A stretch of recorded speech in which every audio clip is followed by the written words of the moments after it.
지난 6월 3일 아랍계 방송인 알자지라 방송은 15세 팔레스타인 소녀가 이스라엘 군인의 총에 맞아 병원에 후송되었지만 사망했다고 보도했습니다.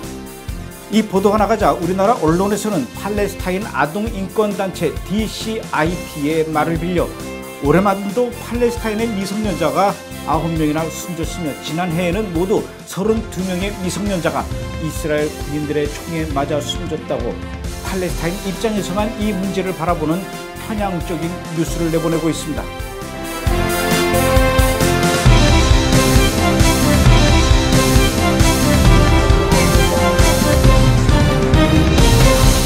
시위 현장에서 팔레스타인 미성년자가 이스라엘 군인의 총에 맞아 사망을 했는데 왜 이것을 편향적인 보도라고 하는 것일까요? 이 사건을 보도한 우리나라의 언론 매체도 왜 이런 시위가 발생했는지, 그리고 시위 상황이 어땠는지 그 원인과 배경에 대해서는 역시 자세하게 설명하지를 않습니다. 단지 총을 든 이스라엘 군인이, 완전 무장한 이스라엘 군인이 미성년자를 향해서 총을 발사했고 그 결과 소녀가 죽었다는 아주 자극적이고 선정적인 내용만 보도를 하고 있는 것이죠. 이 뉴스만 보면 당연히 미성년자한테 총을 쏜 이스라엘 군인이 100번 잘못한 것처럼 보이죠. 인간미도 없고 자기들 앞에는 어른이든 노인이든 아니면 어린아이든 그것과는 상관없이 모두 적으로 간주하고 인정사정 없이 총을 갈겨대는 피도 눈물도 없는 냉혈한 전쟁 범죄자들처럼 생각하게 만드는 것입니다. 하지만 우리가 여기서 잠시 생각해 봐야 할 문제가 있습니다. 왜 시위 현장에 미성년자들이 있었을까요? 그리고 왜 미성년자들이 그렇게 많이 다치거나 사망하는 사고가 생길까요? 팔레스타인 시위 현장을 많이 다니면서 직접 취재해 온 저로서는 그 이유를 너무나 잘 알고 있습니다. 일단 팔레스타인 시위대들은 시위를 하기 전에 맨 앞줄에 여성이나 어린 아이들을 앞세웁니다. 물론 제일 위험한 자리죠.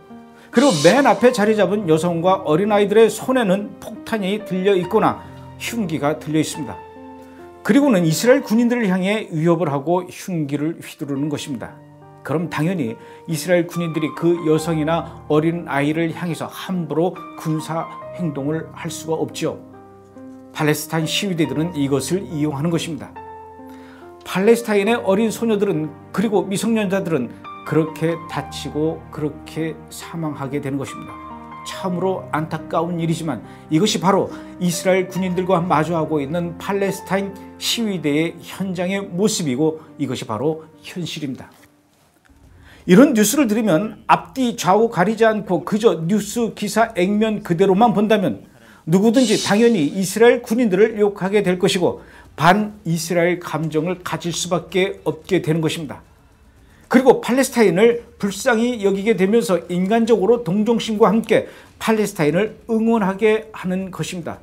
그것이 팔레스타인의 순진한 민간인이든 어른들에 의해서 가장 위험한 시위대의 맨 앞에 나서게 된 어린아이든, 그리고 온몸에 폭탄을 두르고 평범한 이스라엘 사람들이 이용하는 식당에 가서 자폭 테러를 하는 테러범이든, 이스라엘 사람들을 향해서 칼을 휘두르고 목숨을 앗아가는 흉악범이든, 그런 것들을 생각하기 이전에 일단 팔레스타인 하면 무조건 불쌍하고 우리의 동정이 필요한 사람들이라고 생각하게 하는 것입니다. 저는 무조건적으로 이스라엘 군인들의 입장에서만 설명하려는 것이 아니라 뉴스의 본질을 좀 더 깊게 살펴봐야 한다는 것입니다. 왜 이렇게 팔레스타인은 폭력 시위를 하면서 어린 아이들을 앞세우는 것일까요? 팔레스타인 사람들이란 과연 어떤 사람들일까요? 원래부터 그 땅에 살던 사람들이었을까요? 팔레스타인, 이 나라와 이 민족은 어디서 온 것일까요? 아주 오랫동안 평안하게 잘 살아오던 팔레스타인 사람들이 어느 날 갑자기 이스라엘 국가의 독립으로 인해서 살 집을 빼앗겨버린 일방적인 피해자들일까요? 뉴스를 들어보면 팔레스타인은 마치 고대부터 이스라엘 땅에 살아온 민족이고 이스라엘은 그 땅을 빼앗아서 분쟁을 일으킨 불안당처럼 묘사되고 있기도 합니다. 과연 그것은 사실일까요? 오늘은 여러분들께 팔레스타인 사람들에 대해서 이야기를 좀 해드리려고 합니다. 구약과 신약에서 이스라엘 땅은 하나님께서 이스라엘에게 주신 땅이며 유대인들의 소유라고 기록하고 있습니다. 이스라엘 땅의 역사를 잠시 들여다보죠. BC 3300년 이 땅에는 가나안 민족이 살고 있었습니다. 그 후에 이스라엘이 하나님의 약속대로 이 땅을 소유로 받고 점령하였으며 BC 1006년 다윗 왕이 예루살렘을 이스라엘의 수도로 세웁니다. 하지만 BC 586년 바벨론의 느부갓네살 왕이 예루살렘을 점령하고 유대인들을 포로로 끌고 가지요. BC 538년엔 페르시아가 이 땅을 다시 점령합니다. 하지만 여러분이 아시는 것처럼 고레스가 유대인들을 다시 예루살렘 땅으로 돌아가게 하고 성전을 재건축하도록 합니다. 그 후에도 유대인들은 그 땅을 침략한 그리스와 로마의 다스림을 받게 되고 AD 70년엔 로마에 의해서 성전이 파괴당하고 유대인들은 또다시 흩어지게 됩니다. AD 70년에서 324년까지는 동로마 제국인 비잔틴이 이 땅을 다스리게 되는데요. 비잔틴이 이스라엘을 다스리던 AD 135년 하드리아누스 황제가 유대 민족을 저주하며 유대 지역의 이름을 팔레스타인으로 바꾼다는 칙령을 발표합니다. 이는 약 600년 전에 사라져버린 이스라엘의 원수 블레셋의 이름을 딴 것이죠. 바로 이때 처음으로 이 지역이 팔레스타인이라고 불리게 된 것입니다. 현재 자신을 팔레스타인 사람들이라고 부르는 아랍인들과는 전혀 아무런 상관이 없는 것이죠. 조금 건너뛰어서 1517년 지금의 터키인 오스만 제국이 1차 세계대전 때까지 이 지역을 다스립니다. 오스만 제국이 이 땅을 다스리던 1800년대에 이스라엘 땅은 성경에 예언된 그대로 불모지 그 자체였음을 여러 군데에서 기록하고 있습니다. 그 당시 유대 땅을 방문한 마크 트웨인 같은 여행자들은 철따라 그 땅을 가로질러 다니며 사는 베두인족들, 여기저기 작은 마을이 흩어져 있는 것을 빼고는 성지에 살고 있는 사람이 없었다라고 이렇게 증언하고 있습니다. 또한 1876년 카를 베데커가 발행한 팔레스타인 시리아 여행 가이드를 보면 이슬람 제국이 이 땅을 다스렸을 때에도 예루살렘의 무슬림 인구는 최소치에 그쳤음을 보여주고 있습니다. 하지만 예루살렘, 헤브론, 사페드, 티베리아스, 즉 4대 성지에는 항상 유대인들이 살고 있었다고 합니다. 베데커는 그 당시 예루살렘의 총 인구를 6만 명 정도로 추산했는데요. 그 중에 4만 명 정도가 유대인, 1만 3천여 명이 크리스찬, 무슬림은 단 7천 명 정도밖에 없었다고 기록하고 있습니다. 그리고 이스라엘이 1948년 재탄생하기까지 영국이 이 땅을 잠시 다스리는데요. 보시다시피 현재 이스라엘 땅은 팔레스타인이 주장하는 것처럼 팔레스타인 아랍 국가인 적이 단 한 번도 없었다는 사실입니다. 팔레스타인 민족이라는 것도 존재한 적도 역시 없었죠. 영국이 팔레스타인이라 불리우는 이 유대 땅을 다스렸을 때 영국은 이 땅을 팔레스타인으로 지정하는 지도와 문서들을 가지고 왔습니다. 그런데 오히려 그 땅에 거주하던 아랍 사람들이 경로합니다. 이는 팔레스타인이라는 이름을 기독교 십자군 세계로부터 가져온 것이라고 여겼기에 이 땅을 팔레스타인이라고 부르는 것을 시온주의자들의 승리라고 생각했기 때문입니다. 1920년대 당시 유대 지역을 팔레스타인으로 개명하는 것에 대해서 단 한 명의 저명한 아랍인도 동의하지 않았을 뿐만 아니라 모두 반대 시위를 하기도 했었지요. 영국이 이 땅을 팔레스타인이라고 명하자 유대인들은 그 이름을 자칭하지요. 그 당시 많은 유대 기관들은 팔레스타인이라는 이름을 그대로 사용했습니다. 여러분들이 잘 아시는 예루살렘 포스트 신문은 1950년도까지만 해도 팔레스타인 포스트라는 이름이었습니다. 하지만 아랍인들은 그 이름을 계속해서 저항합니다. 1937년 팔레스타인 아랍 지도자 아누이 베이 압둘 하디는 영국의 필위원회에 팔레스타인이라는 나라는 없다. 팔레스타인은 시온주의자들이 만들어낸 용어이다. 성경에는 팔레스타인이 없다. 우리나라는 수세기 동안 시리아에 속해 있었다. 이렇게 이야기했습니다. 그럼 도대체 현재 자신을 팔레스타인 민족이라고 칭하며 열렬히 자신들의 권리를 주장하고 있는 이스라엘과 충돌하고 있는 그들은 과연 누구일까요? 한마디로 정리하면 팔레스타인은 테러리즘의 아버지로 불리우는 야세르 아라파트에 의해서 만들어진 민족입니다. 그러면 무슨 목적을 위해서 이 민족은 만들어져야만 했을까요? 1947년 새로 구성된 국제연합은 팔레스타인이라 불리우는 이 지역의 유대 국가를 인정하기로 투표합니다. 그리고 1948년 하나님이 약속하신 그 땅에 이스라엘이 다시 한번 재탄생하게 되죠. 하지만 그 존재를 인정할 수 없는 아랍 국가들은 이스라엘과 전쟁을 치르기로 결심하고 이스라엘을 침략합니다. 그러나 그 땅에서 다시는 뽑히지 아니하리라는 하나님의 약속대로 이스라엘은 아랍과의 전쟁에서 승리할 뿐만 아니라 오히려 영토를 더욱 확장하게 됩니다.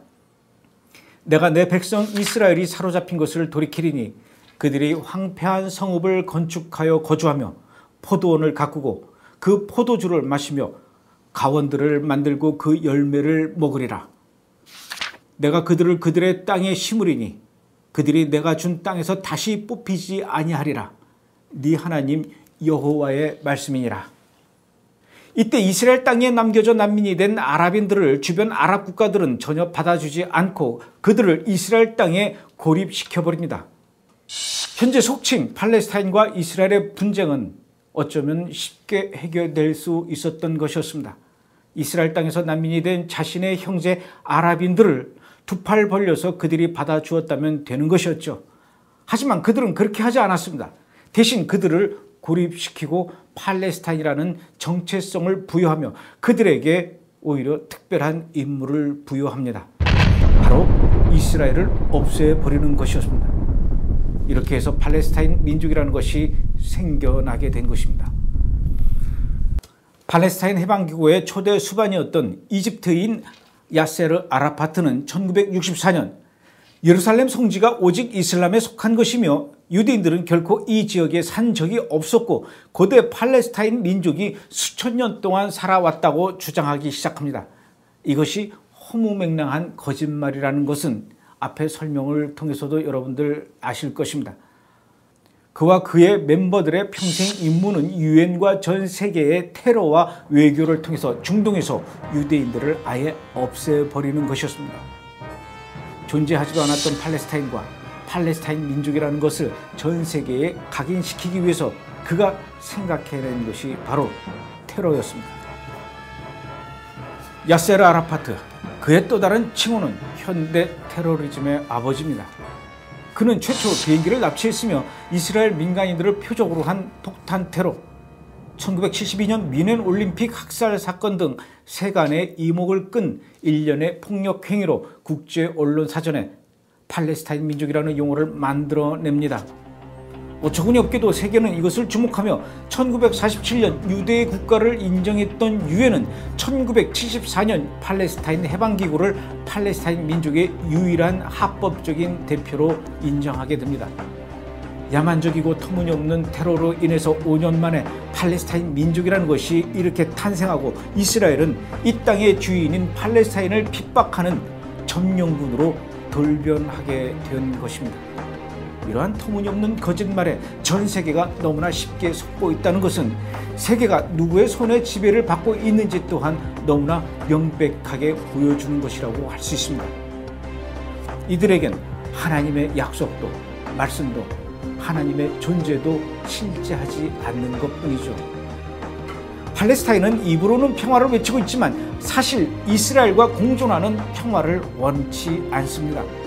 팔레스타인 사람들이 이스라엘을 없애는 사명을 저버리고 아랍 국가를 배신하며 이스라엘과 평화를 맺지 않도록 하기 위해서 아라파트 및 이슬람 국가들은 증오의 스토리를 만들어내기 시작합니다.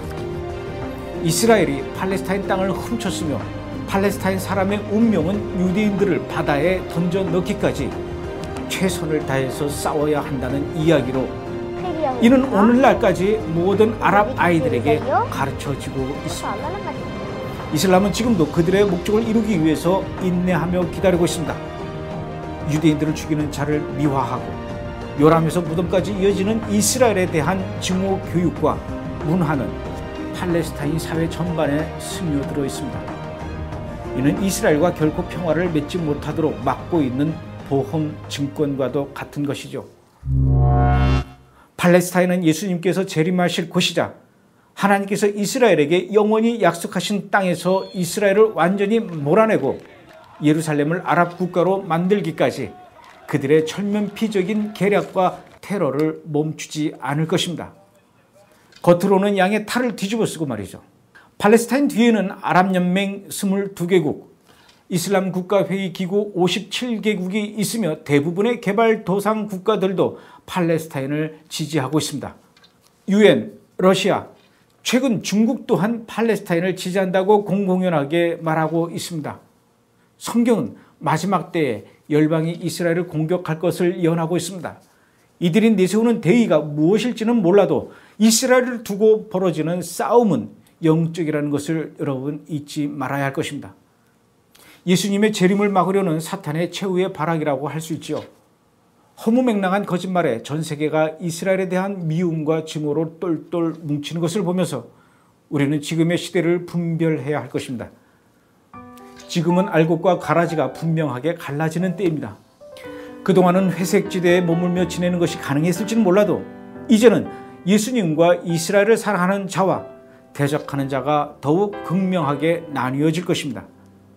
하나님을 대적하는 자들이 똘똘 뭉쳐 이스라엘을 향해 나올 때 우리는 더욱 담대히 주님의 보좌 앞으로 나아가 이스라엘을 향한 주님의 약속을 올려드리고 열방을 향한 주님의 승리가 이루어질 것을 믿음으로 선포해야 할 것입니다. 그리고 이스라엘과 팔레스타인 문제에 관한 한국 언론 뉴스 보도를 접하실 때 여러분들이 분명히 하셔야 할 일이 있습니다. 뉴스 그대로 보지 마십시오. 뉴스라고 다 정확한 게 아닙니다. 그리고 그 현장에 가서 직접 보고 취재해서 진실을 알리기 위해 작성된 기사가 아니라는 점을 여러분들은 아셔야 합니다. 어떻게 해서든지 자극적인 제목으로 독자들이나 시청자들을 선동해서 시청률을 올리고 클릭수를 올리려는 생각만으로 페이지를 채운 것이라고 생각하시면 됩니다. 이젠 여러분도 진실을 볼 줄 아는 눈을 가지셔야 할 때입니다. 그리고 이스라엘을 향한 하나님의 계획과 동시에 사탄의 공격도 언론의 보도에서 찾아내셔야 합니다. 이번 주 브레드 브리핑이었습니다.